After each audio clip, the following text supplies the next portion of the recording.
Thank you very much, Mr. Speaker, for this chance.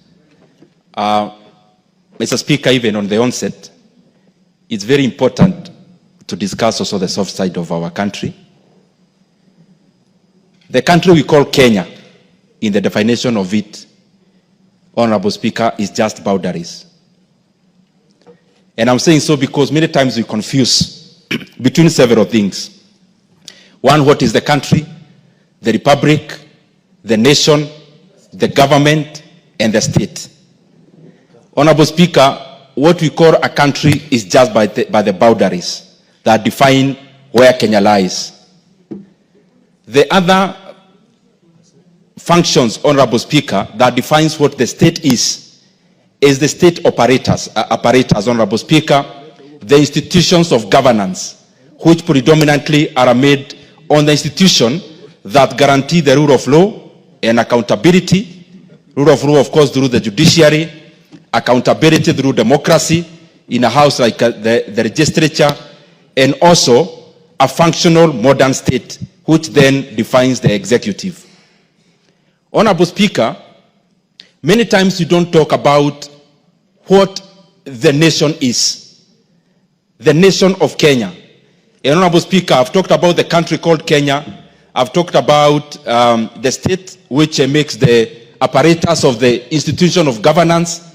Honorable Speaker, there is also something very fundamental called the nation. And the nation is the soft side of the country.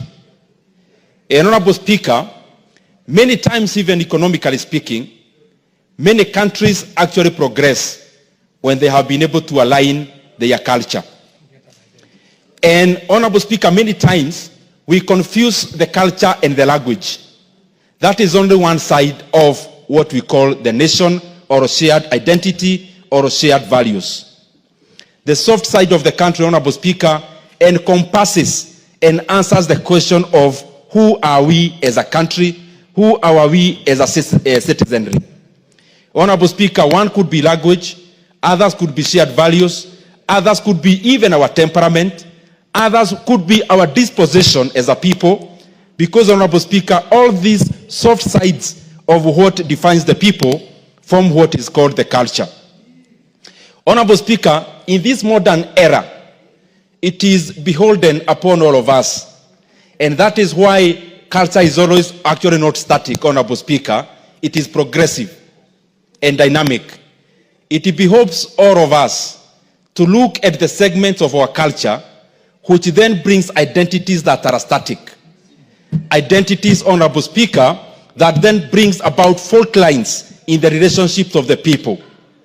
And that is why many countries, Honorable Speaker, have had many people with different cultures, but they came together to find an overarching culture, a shared value across.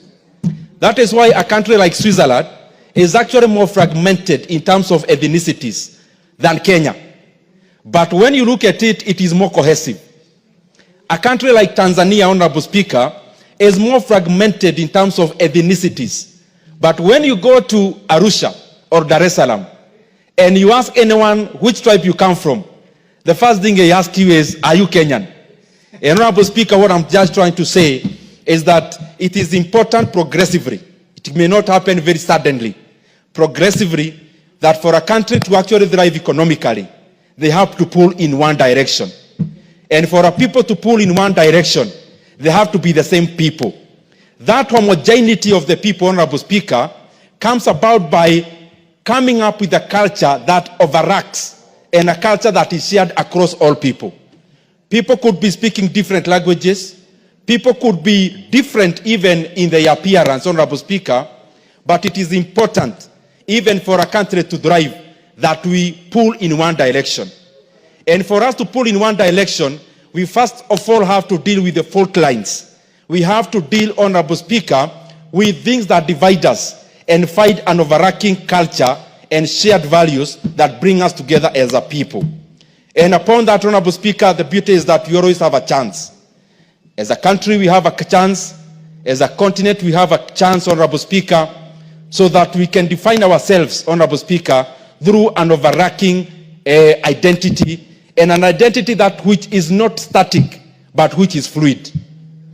Honorable Speaker, most of the static identities are the ones that pull people apart.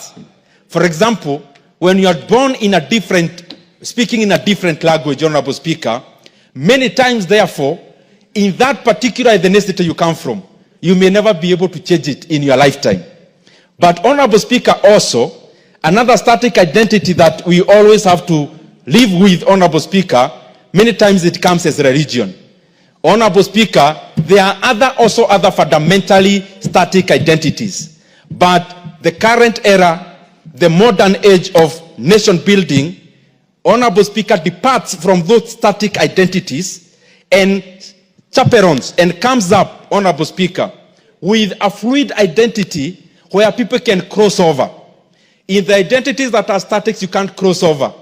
But in a fluid identity that brings people together, it becomes a big bus where anyone can get in, Honorable Speaker, and it becomes an identity where anyone can cross over, Honorable Speaker, and feel they belong. And I believe that is what we must do as the leadership of our country, as the leadership of our continent, because I believe together as a continent, we are one people. We just have to fight that one commonality, because together, and especially as Africa, we are one people, Honorable Speaker. We must act as one people. We must pull in one direction so that our continent can actually have better days ahead. And even the same should percolate to the individual states, to the individual nations, Honorable Speaker, to the individual countries, so that we continue building a cohesive society. I thank you, Honorable Speaker. Very well. Sounds like the Hegelian philosophy or something of that type. Let's hear from Honorable